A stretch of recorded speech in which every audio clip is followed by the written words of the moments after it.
Welcome to the ManXchange podcast hosted by Coach Alfonso Short.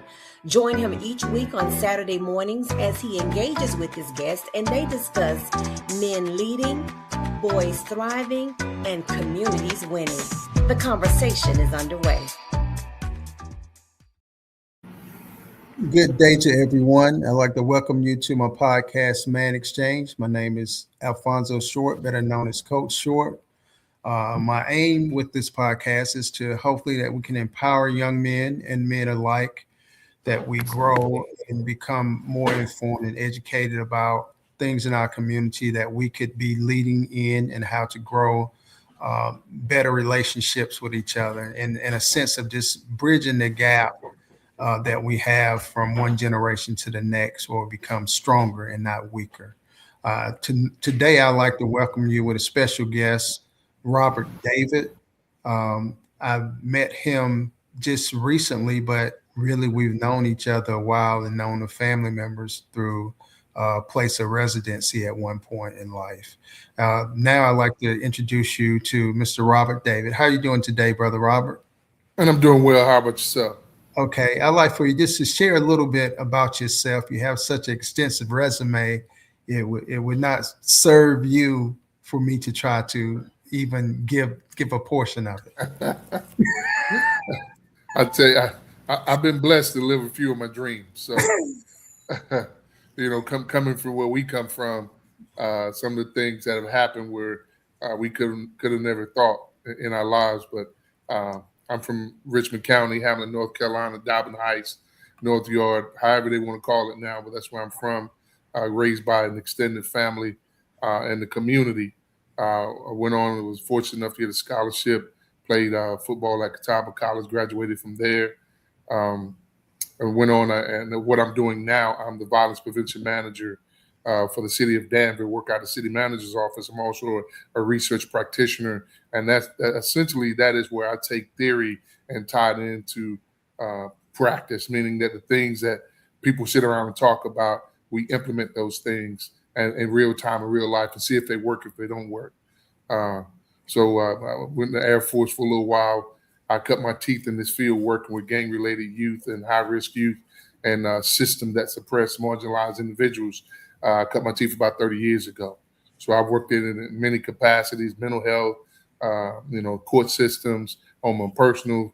I've done all that, man. Going up under the bridge, feeding the homeless, hanging out on the corner with people who some may feel might be less desirable. So right now, I'm in the city of Danville. I've been here 8 years. I came here and they had a serious gun violence problem with young people, and they didn't have any answers. And I always tell the joke, they gave me a beautiful mahogany desk, man, and beautiful leather chairs and a big office, but no money. But but I always believe where you come from, you can reproduce those skills. And so growing up in humble beginnings, knowing how my mother teaching me how to make something out of nothing, I just fine-tuned those skills and did the same thing here through collaboration of services. And I'm the architect of a award-winning national program called Project Imagine, which is community violence intervention model and workforce development for youth. So kind of in a nutshell, that's where I'm at. Well, I hope everybody got that. You're a man of action. I know that. And one thing I can say that I had family members. I moved to the state of North Carolina from Mississippi a few years ago. I now live back in Mississippi. And I was working with youth, and they told me, "Hey, have you met this guy, Robert David?" I said, "No." Then I say, "Well, he's from the North Yard, and that's the area." I say, "Well, I know he knows me if I don't know him. I'm a few years older." And then when we communicated not long ago, he was like, "Man, I know all your family." And it really inspired me, because even other people I said, they say, "Hey, he does a great job in working with young people." And from the angle that you with the mental health, definitely dealing with young people who are scuffling and suffering through the penal system for big mistakes and little mistakes, and just things that put them at disadvantage and they didn't know how to navigate their way out of. And with that, you're operating in your purpose without a doubt. And one question like that. So how do you feel with your skill and background and knowledge and experience that you've gotten over the years now? How do you feel that these really mentoring programs are measuring up to addressing the basic issues that families and children are going through when it comes to this thing of trying to really decrease violence and negativity in the community? Well, it's not as simple as one thing. One of the concepts or the aspects or I guess hypotheses that I use or the foundation is we're all familiar with Maslow's hierarchy of needs. Maslow says, okay, if I give you food, then you'll be motivated to do that. And so many mentor agencies just they give them food, they try to be loving, and that's fine. And there's nothing wrong with it. It has its place. But when you're talking about a gang, and this is what my assertion is that when you jump into a gang or gang violence ecosystem, they already have those things embedded, and it is not linear. It's not straight up and down. It's cylindrical. Yeah. Hence the word jumped in. So the moment I jump into this ecosystem, I have everything that I need, even self-actualization, to the point where I lose my name and I take on the name of the organization. So it's kind of like I'm no longer Bobby. I'm Lope Dog from 3rd Street. Right. So just meeting the need by being a mentor is not enough if you are not collaborating with other organizations that provide the other needs and you're working for a collective impact.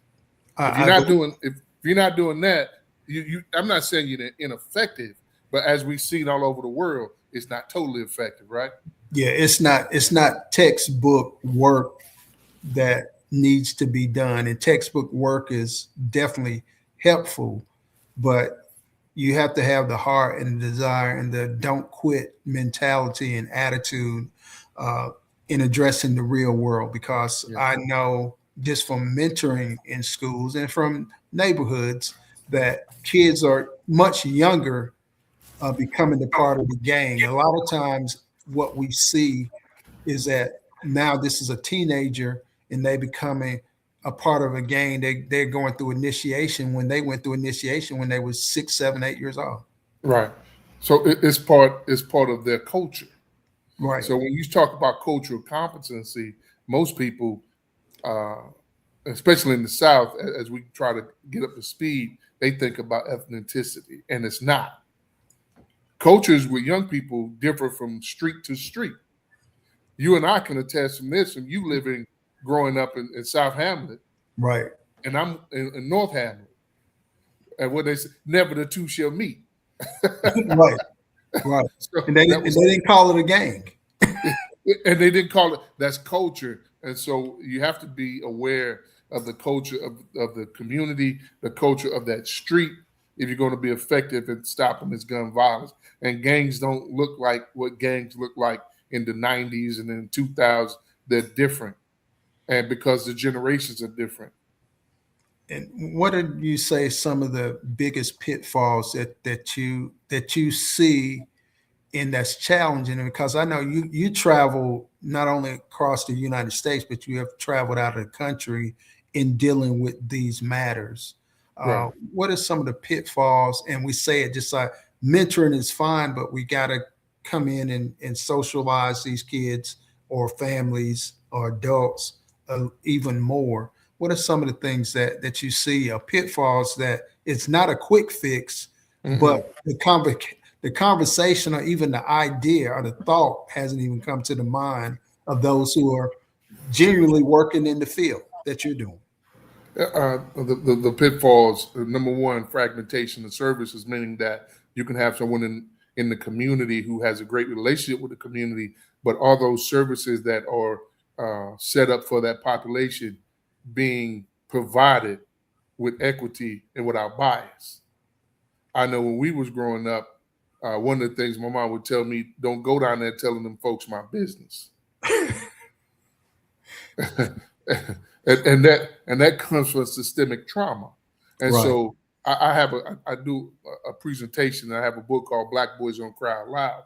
And it talks about how systemic trauma, historical trauma, has impacted how young people act today. So you and I may be cool, and I may be able to get you to some services, but there's some things, because the system has, I feel, or whether true or not true, based on where you come from, the system has impacted me negatively.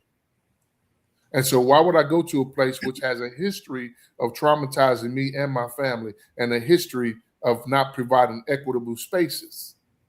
Right. So even though I have a mentor, then that mentor has to get past that systemic barrier and get those systems or organizations resources to provide. Let me put it simple: if I need food and I go to DSS and they look at me and they suck their teeth and they roll their eyes at me and they're disrespectful, why would I go back there? Right. That's the pitfall. It's not that we don't have the resources in this country. It is that how those resources distributed, how they distributed, and are they distributed, and then when people go in there, are they viewed as people and not numbers or just, whoever coming in? Where's the humanization of providing those services? Correct. Because if an adult is raising their children and doing the best they can, though it may not be meeting up to par, and they feel like social outcasts, as you said, trying to utilize the system, then at some point they do stop using the system, and then their kids become more disadvantaged, and Right. they're not children forever. Right. So they get up to age, and then maybe now their children, maybe parents prematurely, but they're parents now, and they need the system, but then they don't know how to use the system because Exactly. they've only seen negative and they've That's heard right. negative about it. That's right. And this is universal. Yes. That trauma and feeling though that there's no benefit in connecting with these systems that are supposed to provide me opportunity, but they belittle me. And so what happens consequently, and this has been going on since the beginning of time. I always say this: any system that does not provide access to equitable resources to a population of people, that population of people would create their own ecosystem. Yeah. They've all done, whether it was immigrants of the Italians or whoever, the Asians, whatever, they create their own ecosystem. So now you got a generation of kids who people are listening to, and they don't have those resources. That's why you have this ecosystem that violence is currency. Right. And we used to, and I'll go back in time a little, in the 40s, 50s, and 60s, the African American population, maybe many others, but I am aware of the African American population. There was community where people worked together. It Right. was by need and necessary, Right. and not just to survive when we're living. And as we progress into more the 70s, 80s, we lost a community, and it became a neighborhood, which sounds equitable, but the neighborhood, what we do, we just live there. Right. We just live there, and we do what we need to do for ourselves. Where community was a village. Right. And that's what. But these young people have created their own village now by their own rules. Yeah. Because they had to, and I'm not justifying, but I talk to try to get the people to understand that they're not doing anything that any other culture has done. I had the opportunity to go to Sweden in last September, do some research over there talking about Maslow's, and there is one of the most violent, at least they say, and I probably not pronouncing it totally right, but it's called Rickaby, and this is where immigrants from other countries come in initially. And one of the things that one of the persons told me is that they do not accept the Swedish ways because they don't feel like they look at them equal. So they created their own ecosystem with whatever you need, they know how to get it, and violence is a part of that. And Right. and that's the similarity that we've been dealing with since the beginning. If you look up why the origin of gangs began, It was try to create some equity. It's try to get what we needed, you know? Now And, it's morphed into something else, but still it's that same mindset. and that was by every immigrant culture that came into America. Yeah, yeah. So this population of young people are no different because we've made them immigrant through systemic bias and laws and things like that that has separated them. It has nothing to do with color. It has to do with status. Right. Right. Although young black men suffer suffer. I'm not going to say the most, but they suffer in large populations in certain cities where there's a large population of blacks and other things like that. They suffer because of things, just the systemic processes and the trauma that has been, because we know now that trauma is embedded in DNA. And also, this is not, you're not speaking from your head. You're speaking No, from being trained. You're speaking from experience, and you're speaking from the grind in the streets. But not only that, you're inside the ropes of where right, these kids are imprisoned. right. So this is research. This is me working in this business 30 years from the street.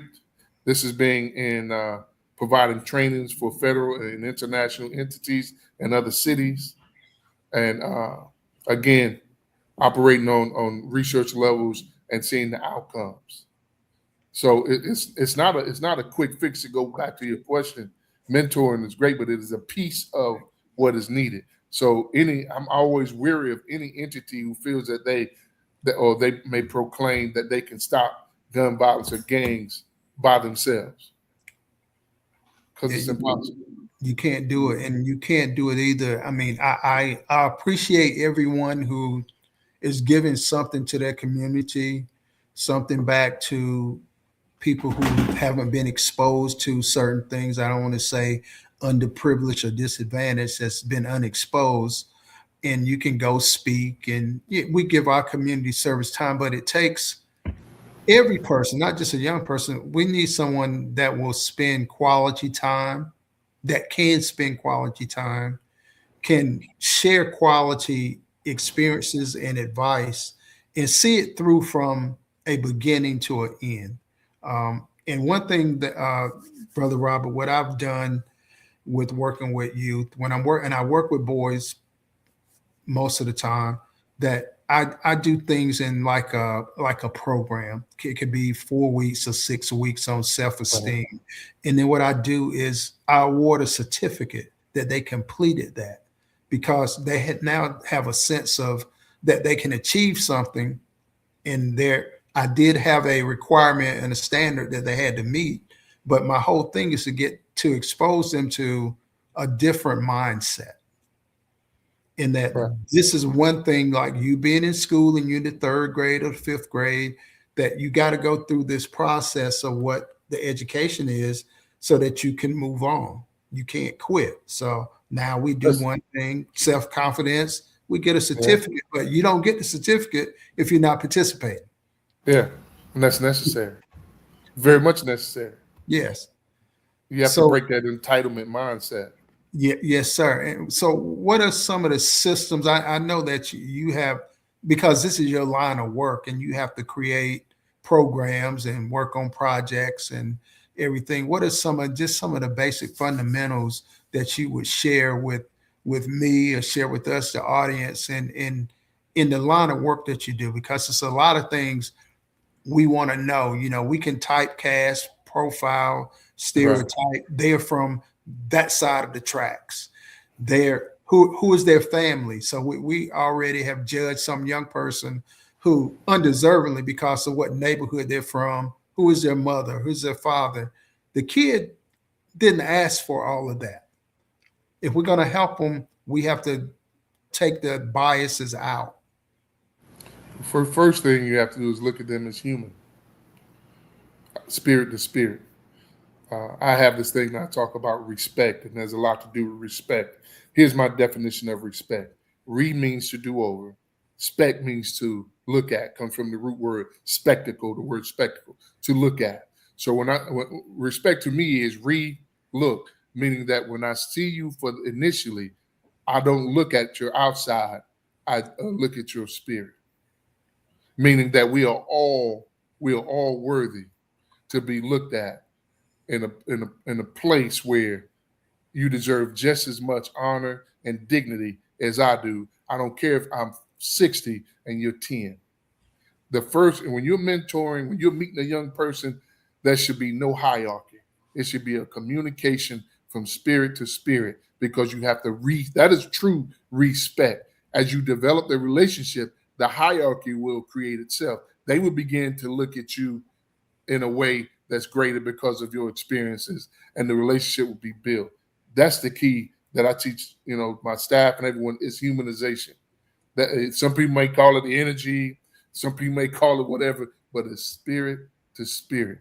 I don't even see your outward shell. What I see is humanity. So let's start that conversation from there. And that's where we have to start as humankind, and definitely as mankind, because we're taught as young boys to men, you have to be tough, you have to have this bravado. And even then, when we become, our weaknesses are discovered, what happens is what you practice and teach and learn is that we turn to violence. Right. Because of anger, we turn to violence, and we're gonna bully ourselves we're gonna bully you until you Right. agree with my thoughts, Exactly. my ideology. Exactly. And we do that as a kid, you do that as a big boy also.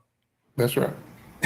And you do as a big boy. Now what you're doing, you're creating offspring communities, and you're creating a society where we're looked at as those that you must fear because of our actions and behaviors. Yeah, I would agree. Well, what are some of the things that you're working on now? I don't want to bust open a secret box that you got, and you're doing that with your agency or your company, Now, community. now Some of the things that you're kind of working on, or that you see you're birthing now in direction you're going, because maybe what you're doing, we have some other men that can connect with you. but we continue. We got a robust, and I've got my personal that I do, and then I've got the job, and then my job. We have a robust workforce development model. We were able to purchase some virtual reality where they can learn how to do plumbing and HVAC virtually. So we can start training young men at 9 years old on how to work on the HVAC without the liability, because it's all virtual. So we're using things like that, nurturing and all sorts of stuff. Uh, we give them an opportunity, and we give them a stipend. We've got sports based using, we call it freshman, where we get the kids in the ninth grade and start working on their grades, because it doesn't matter how good player you are. If your grades are terrible, you're not going anywhere. Yes, sir. So, and we give incentives for that, and we hold them accountable. But the main thing is we're all about providing these small wins for young people, so they can build, like you said, confidence and self-efficacy, doing some things like that. I still do some, I'm going around, I speak and do all those things, and do training for corporate and cities on, how to be cultural competent, how to set up these ecosystems that we've developed. And I just got a new children's book out based on stages of change. It's called Hollis the Hippo Learns to Stand Up, and it is made for kindergarten, even pre-K, to develop conversations between parents, because younger parents may not know how to start conversations. Matter of fact, some grandparents may not know how to start conversations with young kids, and it gives them a place to talk about these hard conversations that maybe our generation, we were just told to be quiet and go through it. Don't do that. Yeah, and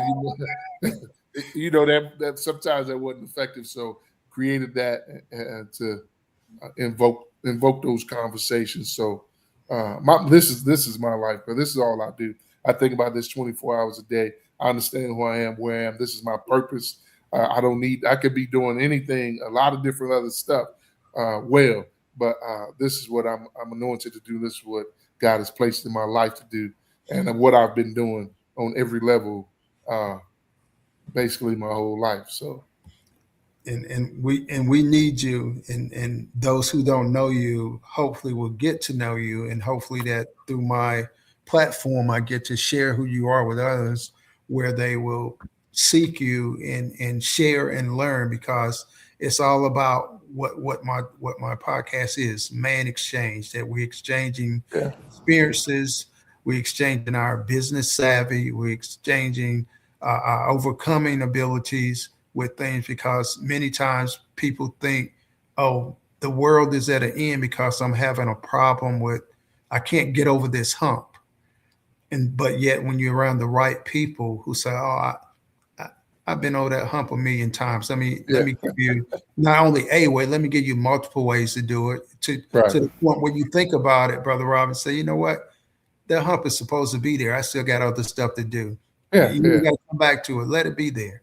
It doesn't Let it be stop there. what I'm doing. And that's the get up and go that you've had, because I know the community that you were raised in and grew up, that it took you having to step out on faith with a different mindset and to roll the dice and take the risk, because it was like, what do I have to lose? Because I'm not gaining anything, and there has not been any gain for those who have gave all their energy to get me to this point. I appreciate it, but I need to lighten the burden on them. Not so much I gain, now I'm going to get my riches. I want to lighten the burden on those who have pushed so hard, and hopefully I can help them as I move forward. And I know Yeah, that's what you do in yeah. talking to you a short period of time, but in knowing you from the history of those who gave me history about you. And at this point in my life, it's my responsibility. I don't believe in not withholding this information, because why would I want to die with this, Right, right, when there's generations coming up? Because this is not all my motivation, but that was a pivotal point in my life when I was 16 years old, and I was, doing whatever, growing up in the 90s and 80s, well, the 80s, and I was walking down the street, and I passed by this elderly lady's house who I was respected, and she was respected in the community. And there was two older ladies sitting on the porch, and I was having some trouble, nothing legal, but I was just going through some things. And I heard one of them say to the other, uh, "I sure know, I sure do know that his mother should be ashamed of him." That shifted my life, and whether it was out of anger or whether it's I told you so. I made a vow then that no one would say that about me or to my mother because of my actions. Not right. intentionally help what happens, but I was going to strive to be more. So the work that I do, that statement, it's just as clear as the day I heard it on a summer day. That statement resonates every time I talk to a kid. My whole life, every time I've talked to someone who's underserved, every whether adult or whether you're on the street, whether you're on, because I've done substance abuse, I've been a licensed substance abuse counselor, whatever. That is what I hear, and that's how I'm able to uh, look at people spirit to spirit, energy to energy, human to human, because they were ready to throw me away, and look what people would have missed if they would have threw me away. Yeah, That that's my motivation. That's part of my motivation. we all could use help. We all need help, and I thank God for you, that how that resonated with you, that the commentary that was made, that you want to do something different and be something different, not just for yourself, but for those in your community first, Mhm. because that's as big as you can see. But then as you probably grew with your experiences with what you're doing, you saw that you could expand that, because now you're in your gift and purpose, and you want to expand it where you can be of more assistance and help to other people. And it's needed. Some people, you can say, really don't know what they need help with, but we're not to be the answer to everything for them, but we are to be, if we can be, the door of opportunity so that they can see beyond what's holding them back. Because many times it could be that you're just holding yourself back because you've been discouraged, so you don't have the courage to do so. Yeah, sometimes people just need navigators, as I call them, people to help walk them through those doors into those resources, because there's a lot of fear, uh, especially in the Black community, about using resources, governmental resources, or going to places we don't understand, mental health, or whatever the case may be. Sometimes, as mentors, we just need to be there. And uh, they got this thing about wraparound services, and this is what I say: I can wrap my arms around you, and you can still feel the coldness. But if I hold your hand, you're gonna feel my warmth. Right. And I think that's what has to be done. Sometimes you just got to hold somebody's hand and walk them from place to place till they feel comfortable. Yes, I believe in from start to end that we have a plan so that I can show you this is the plan. If we go all the way to the end, Yeah. then you can look at whether the results were big, but don't stop in the middle and say, "Oh, that doesn't work." Well, Right. you don't have to buy my plan, but this experience is going to make a difference. Not that because I say so, because you're becoming different every step forward that you take. I would agree. And what you said, navigate someone to navigate, then also uh, teach them how to kind of set some plans and goals. What's Yeah. your objective to doing so? I want a new car because I saw my friend with a car. That's fine, but that's not what I need. So we want to Right. make sure that we're being a vessel for people to navigate their own lives, not so much in their own way, but in the right way. And in closing, I want to first of all thank you even more because we have many more conversations and hopefully some collaborations that we're going to do together in the near Okay. future. But also, I want you to share some contact information about you and that you're author of several books. So Right. please share those that you care to and give contact information on how someone can get in touch with you. We're going to share this information through ManXchange continually as well. Okay. So my website is robertdavidconsulting.com. My email address is robertdavidlifecoach@gmail. I'm on LinkedIn as Robert David MS. I'm on Facebook, Robert David Life Coach, Instagram. On Amazon, you can go to authors on Amazon Books, and it's under Robert David Sr. But all my books are based on the work that I do. Stand Up and Breathe is a motivational, quick book that I wrote for young people and just people young in mind. How do you recover from failure? When we're young, your parents tell you to eat your vegetables and be respectful and go to school and you're gonna be successful. We know that's a lie. Uh, and so we know it didn't work out like that. But what happens when we fail? We don't have a plan for that because no one ever talked about it. So in that book, it's called Stand Up and Breathe: 4 Steps to Recover from Failure. It is a systematic way to recover and a systematic way to, when you find yourself in a lost space, it will pinpoint where you are. A very short book, but I wrote it for, like I said, people that can easily grasp it. And that's on Amazon. My latest books is Black Boys Don't Cry Out Loud, and it talks about how we got to this point where they call these young boys YN. I call them young nieces and nephews. I refuse to call them anything else. And the trauma, and then talk about how we rebuild the village and how the village get that way, and talk about Maslow, the cylindrical, and things about that. Then I got Gangs versus Kingdom, which is a book that talks about the spiritual aspect. I wrote it for faith-based organizations because I know churches want to be involved, but not everybody's made for the street. Everybody has their place. And first, you have to understand, if we're going to be followers of Christ and be spiritual, we have to look at this in a spiritual lens. And so it talks about how gangs are really religion, and they mimic or they mock the Trinity. And then it provides some answers on how to create programming, workforce programming for that. Uh, Others, Bigger than Black and Blue, the chief of police and I wrote that together, talking about during the time of George Floyd when everybody was tearing up the country. It was peaceful here, and how we did that through humanizing people and working together and breaking that narrative of us against them, against the police, respecting our individuality, but working together to come to a common solution. And the other one I talked about that, Hollis the Hippo, which is a children's book. So yeah. That's powerful, brother, and I hope that everyone got that. If not, you need to get it. I appreciate you today, brother, to share some of your time, because I know you're very busy with the work that you do, and as you told me, you are also busy with grandchildren and Yeah. one child at the house.